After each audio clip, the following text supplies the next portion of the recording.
Hello and welcome to Building a Business podcast. This is a show where we embark on an adventure with entrepreneurs across various industries, picking their brains and hearts on what's like starting a business, maintaining and growing a small business.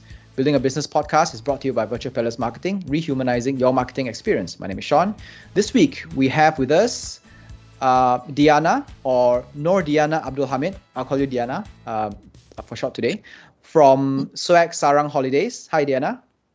Hello, everyone. Hi, I'm Diana from Sarang Holidays. How are you guys? Thank you for taking the time to join our podcast. I know you're quite busy, and it's so nice for you to sit down with us and share with us your experience on how to build a business. Let's start by introducing yourself first. Okay, sure. Hi, my name is Diana. So my background is I studied nuclear science back at university. And then after I graduate, I worked as a petrophysicist in the oil and gas industry for over 10 years. So how I came to start a business, 2017, my mom had stroke. So ever since then, my mom has been bedridden up until today. So back then when my mom had stroke, I was living in Borneo. My family is in KL. But in 2017, I came back. Me and my siblings, our younger siblings, we took care of our mom, and I did consultant work. I continued my professional career, but after a while, I realized, I cannot juggle everything. It was really, really hard for me, and that's why I, started to venture into, small business at that time. At that time, I haven't built Swag Sarang yet. It was not until last year, in early 2020, in January, that I started Swag Sarang. Yeah. Okay. That's it. It's because of needs. Yeah. Mm-hmm. Okay. Could you explain to us, what is this company about, and the origin of the name of your company as well? Okay. Swag Sarang. Sarang, in terms of name, swag is swag. Sarang has two meaning. Well, in Korean, sarang is love, and then in Bahasa Melayu, sarang means nest. Somewhere, a place where it's safe, a refuge. So it's got really nice connotations to it. So Swag Sarang. So that's the concept of Swag Sarang. So when you talk about Swag Sarang Holidays, right? Before I started the company, the company, previously when I was taking care of my mom, I did a lot of freelance work. For example, because passion, I have always been passionate about traveling. I've traveled a lot around the world. Back when I was single, I've always traveled around the world, even solo, right? Going to Europe, going to different places.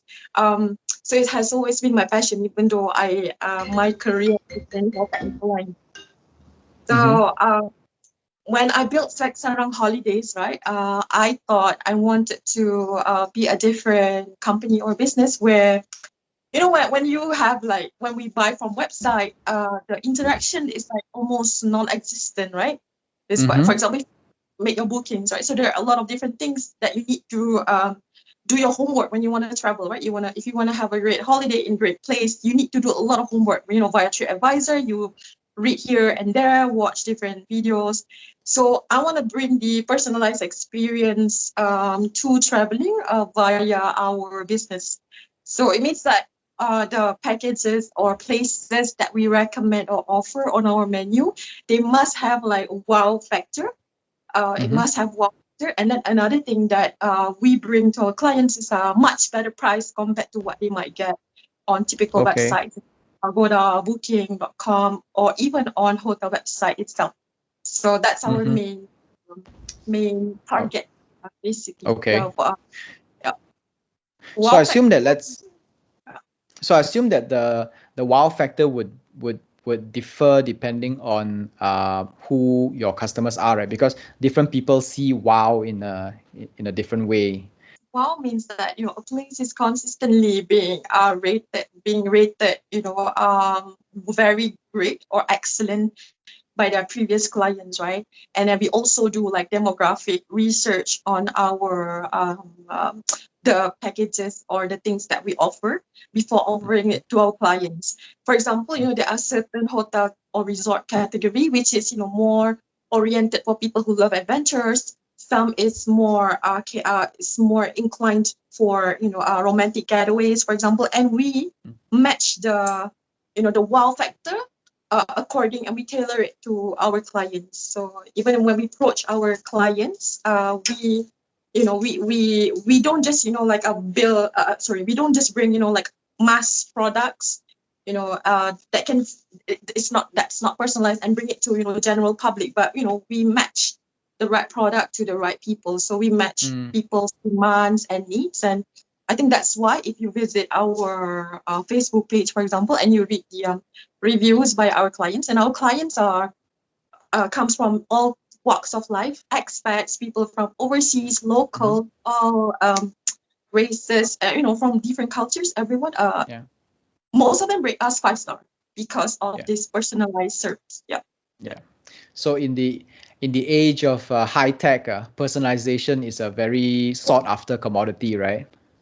Definitely, it differentiates us because a lot of things is becoming more automated nowadays, right? Yeah, it's very standardized. Yeah, these days. Yeah. So a lot of humans, believe it or not, actually miss that personal touch.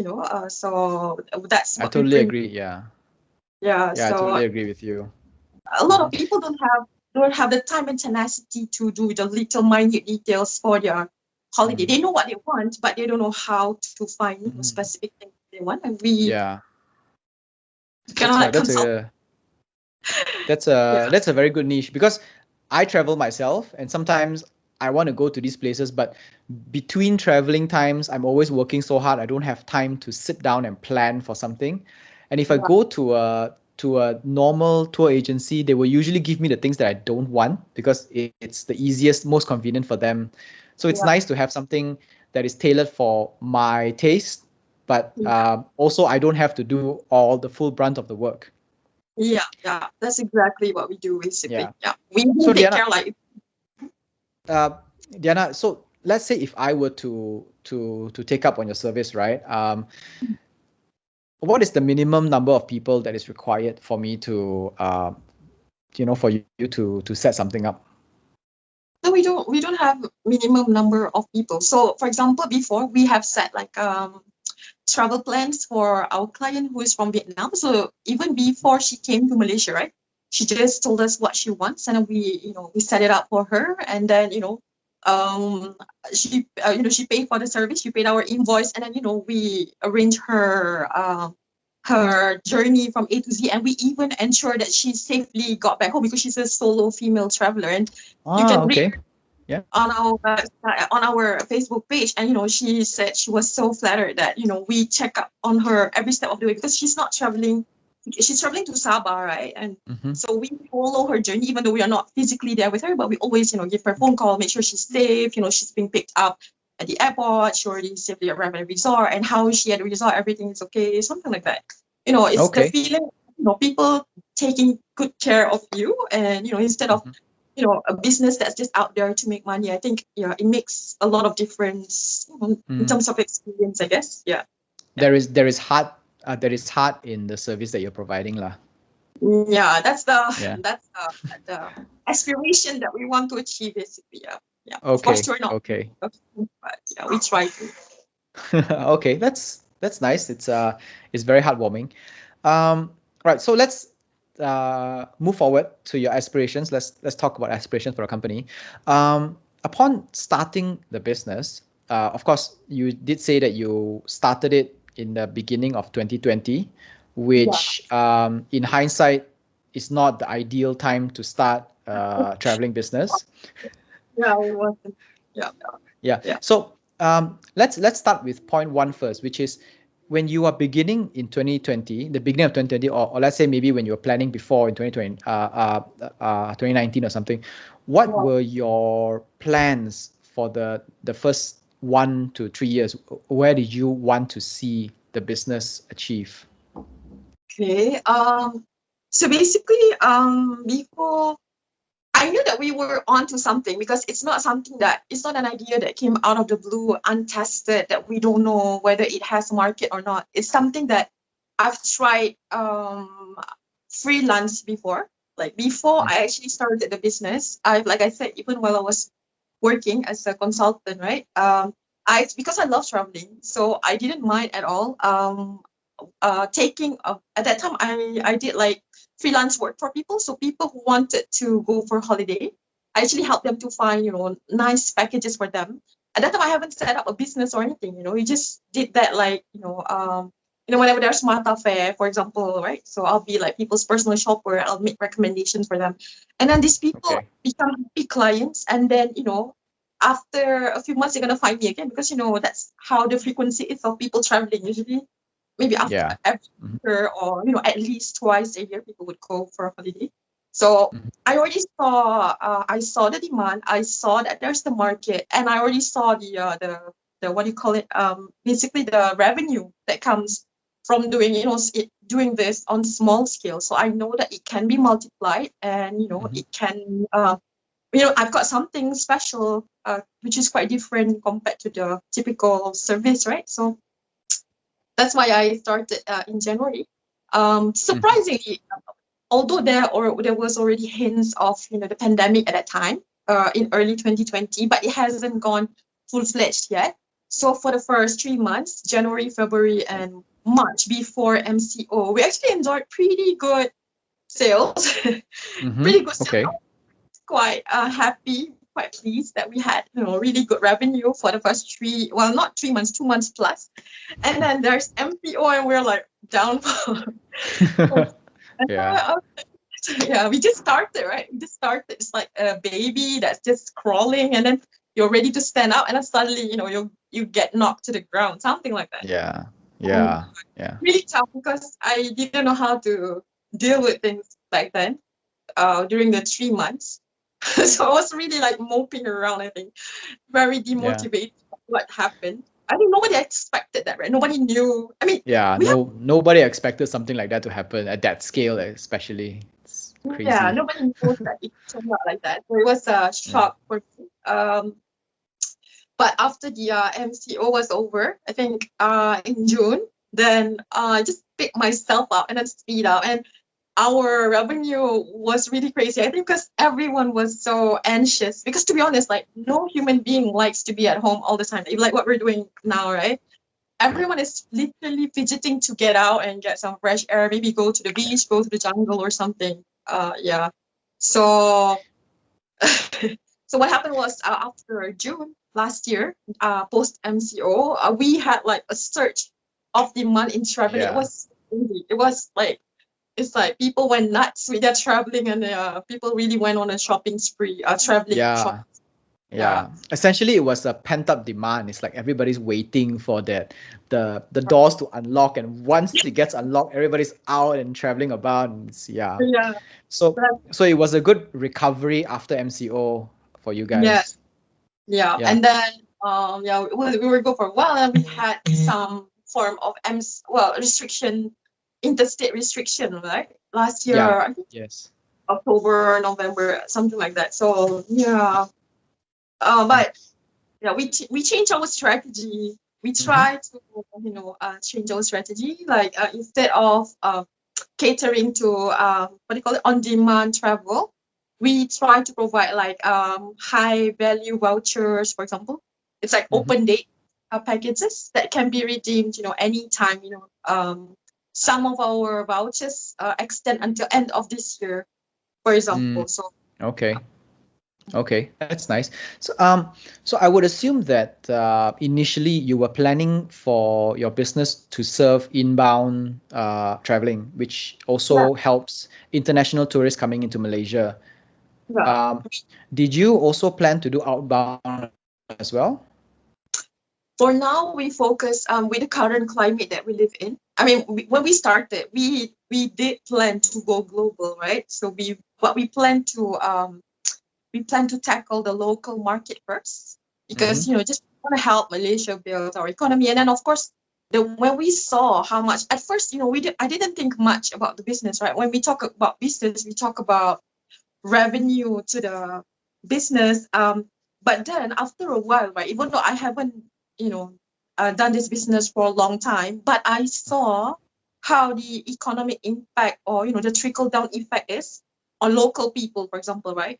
For example, for some of the resorts, some of the hotels, we are one of their main contributor for sales, right? That we bring maybe over 100K of sales to their hotel or resort last year, and we actually help them to sustain their employees, and their employees are also thankful, bring business. So we saw how what we're doing, it's not just Yeah. about us anymore. It's not just about me making Yeah. a living.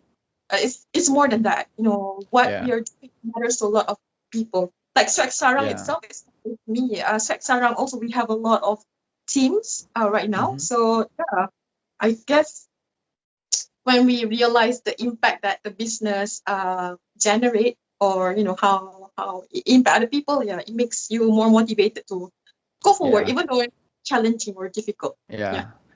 It's more than just money, right? It's like when you work with small businesses, you get to see how you are helping each other and the economy as a whole form a full cycle and keeping everything afloat, especially during the toughest times like this. All right. Yes, definitely. Yeah. Yeah, Yeah. that's interesting. How many, I guess, founding members do you have in your team right now? Okay. So the founding, well, basically, when I started, it was just me and my sister. Basically, Mm. it was me and my sister from the beginning. Um, we thought about the idea in the living room. At that time, I didn't know I wanted to do it with my life, because at that time we were taking care of my mom, right? And then there's a lot of limiting physically, physical limitations on what we can or cannot do, because we cannot go out. Yeah, I mean, people who are taking care of their ill family member would probably understand. Yeah, so basically it's me and my sister. Yeah, but now we have a lot of fixed stuff, and also we have a lot of agents working for us.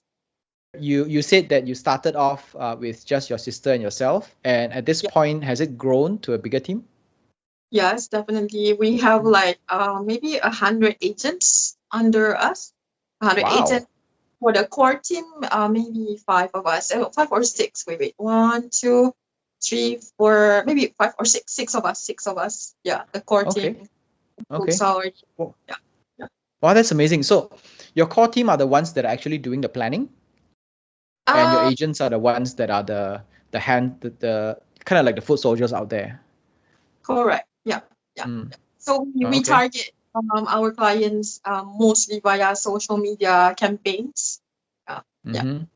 Mm-hmm. Wow, that's amazing. So there is a validation, right? That means it actually what you have actually works because you have enough agents and you have enough demand for it, and whatever that you're experiencing now is just temporary. I hope so. Yeah. We don't know what's Cross on. fingers. Nobody knows what's gonna happen tomorrow, next week, next Yeah, month. So really, everyone is just holding yeah, on tight yeah, and that's hope true. for the best. Yeah. But to be honest, because of the difficulty or challenge that we faced last year, we actually started a new business segment back in November, December. So we Mm-hmm. have an online learning platform now called Swag School. So it's kind Mm-hmm. of like Airbnb for education. So if you are a tutor, if you are a teacher, if you are a subject matter expert, it doesn't Mm-hmm. have to be academic. It can be, learning, play guitar. If you're good at cooking, you want to offer your expertise, your class on our website, you can, and people can go there and book your class via the website, and you can set a one-on-one session. The difference for our education platform is you could it's more a personalized class. It's not recorded. Yeah, so it's more Okay. like Okay. Mhm. Okay, So so it's not exactly those kind of courses where you record one time and then you can okay, it's a very it's like you going for a special course with it's a one-on-one kind of thing lah. But it's just yeah, that it's virtual because now we can't meet up all the time. you know, Um, it can be physical as well. Some of our clients actually host. okay. From Swag School and Swag Sarang Holidays, these two are essentially quite different business models with each other. Yeah. Do you find that you had to relearn something? Yeah, definitely. I feel that Swag School is a whole different ball game. So it's a bit different compared to Sweat Around Holidays. Plus, when it comes to Sweat Around Holidays, the knowledge is not something that I just, like with a flick of a wand, and it happened. It's a knowledge that I accumulate over the years when I did like my Yeah. personal proper stint for fun. So that, and then the other thing is because that's more like a tech. It's more like a tech business, I think, when it comes to Swag School, because it's a online platform. So when it comes to tech stuff, it's I think it's a bit different the way you need to approach it. Yeah, it's something that Mm. I'm working to find the right momentum, the right rhythm to chase the business or sales revenue for Swag School. Okay. In terms of Swag School, you're looking at the volume, the sheer volume, and you're taking a little bit instead of it being a more personalized tourism kind of traveling experience, right? So even the entire operation wise, the financial accounts itself is very different it's a totally different ball game altogether already. I don't think the accounts part is the challenge. For me, it's more like how do we approach our clients, right? How do we approach our clients? And because there's like gazillions online learning platform in the market. So I think the most important thing, as with any business that we're working on, regardless of the industry, is, you need to always differentiate yourself.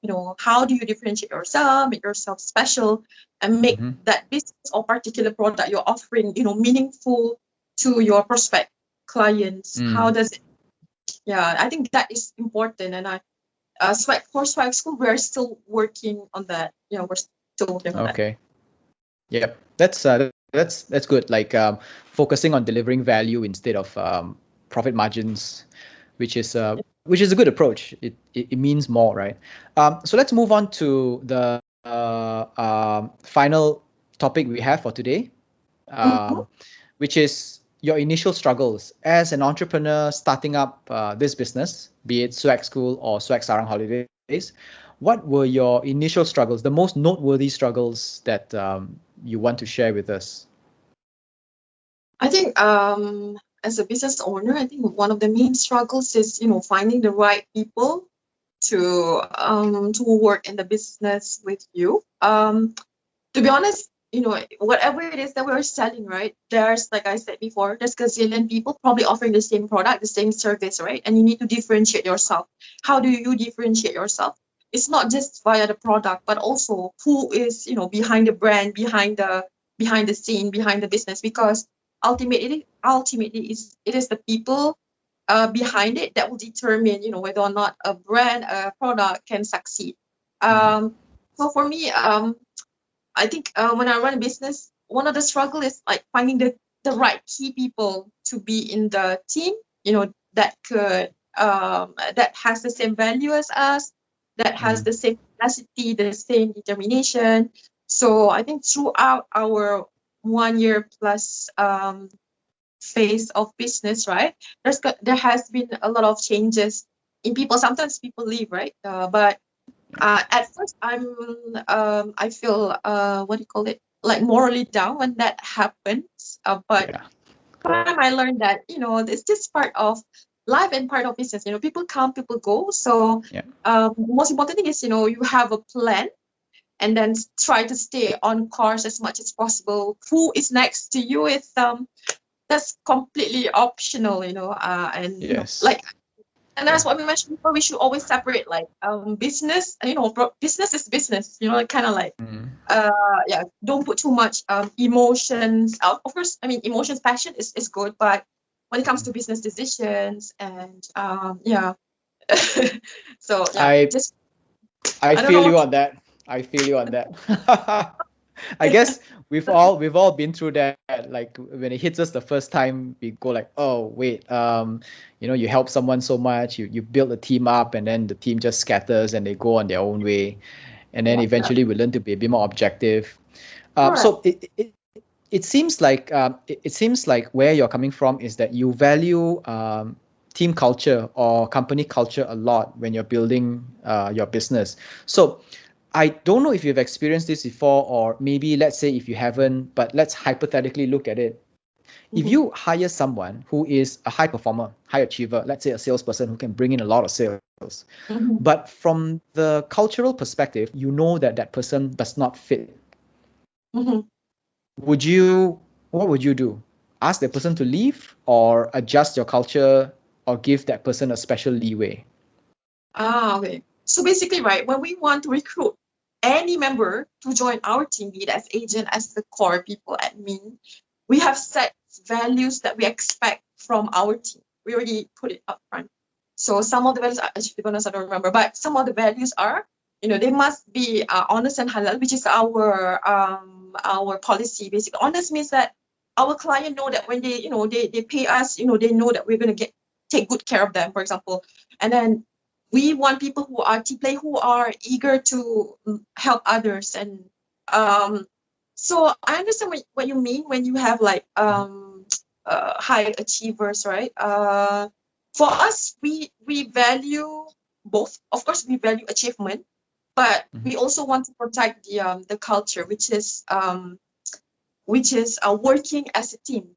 We like our team to be competitive, but our system is as such that we're not gonna penalize one over another, or we always try to, for example, right, in our teams, because we have a lot of different teams, right, working for Respect Sarang.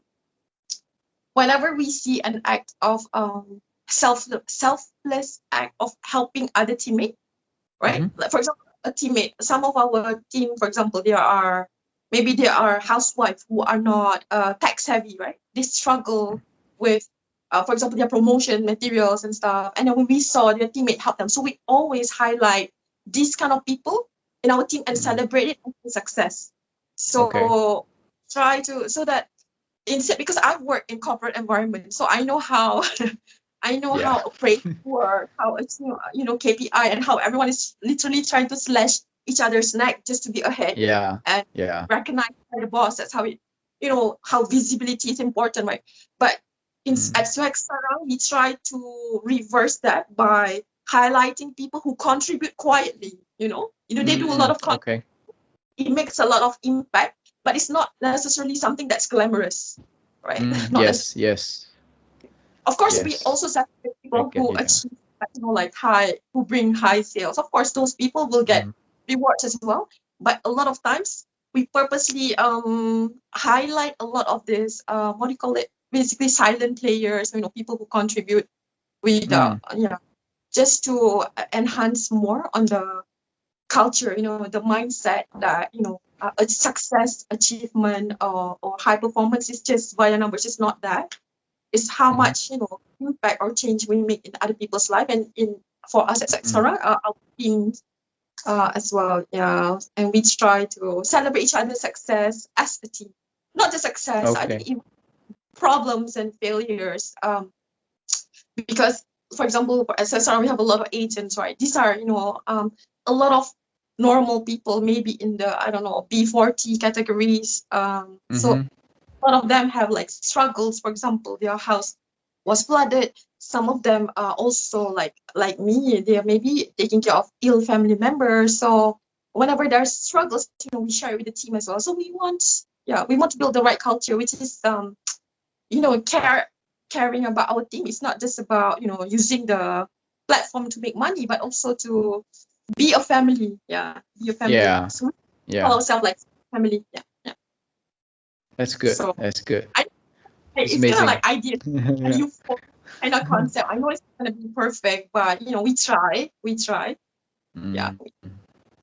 No, it's nice, because I feel that where you are at now is to provide a lot more ethics, a lot more heart into what you do, and it's not just about the dollars and cents. And people will feel, and they will understand, and they will get this connection that you provide with your service, and that is the kind of value that we lack these days. And it's nice to have businesses do this again. I hope we could succeed with concept. Cross fingers. So in any case, that's all the time we have for today. Before we leave, if you can tell our listeners where they can find more about you, your products, and probably check out your services and see if they will be interested in what you have to offer. Okay, so if you want to find us, Swag Sarang Holidays, you can just find Swag Sarang Holidays on Facebook. Or you can just type Swag Sarang. The name is so peculiar, you probably find it. Yeah, Or you can also go it's so to our unique that you website. can find it. Yeah. You can go to website as well. For our Swag School, you can go to our website, swagsarang.com. Okay, so the swag school is also a place where, let's say, parents will want to get their kids who are stuck at home to learn a new skill or something. They can explore the new skills that they can pick up. Yep. There's a lot of different things there. I mean, we've got like native Korean teachers there. You have French. You have lots of different, like Mandarin, of course, Mandarin, Tamil, Bahasa Melayu, English, all of this. You have languages. You've got like football coaches there. You have swimming class. Let me think. I'm not sure, but there's a lot of different stuff on our website. Yeah. That's nice. That's interesting. I might want to go check it out myself. All right. Thank you so much, Diana. Thank you so much for participating with us. We will see you next month to catch up on what's been going on in the past month with Swag Sarang Holidays and Swag School. Thank you so much for inviting me. So it's my honor and pleasure to be virtual this marketing for this session. It is our pleasure as well. Right, folks, that's all for this week's episode of Building a Business Podcast. Next week, we will go back with Scoby Boo, the guys that made the kombucha brand, to see what's been going on in the past month and catch up with them. That's all for this week. Our Building a Business Podcast is available on Anchor FM, Google Podcasts, Breaker, Spotify, and more. We post full videos on YouTube and clips on Facebook, Instagram, and LinkedIn. Thank you very much, everyone. Thank you so much, Diana. I'll see you next month. Bye. Yep. Bye. Bye.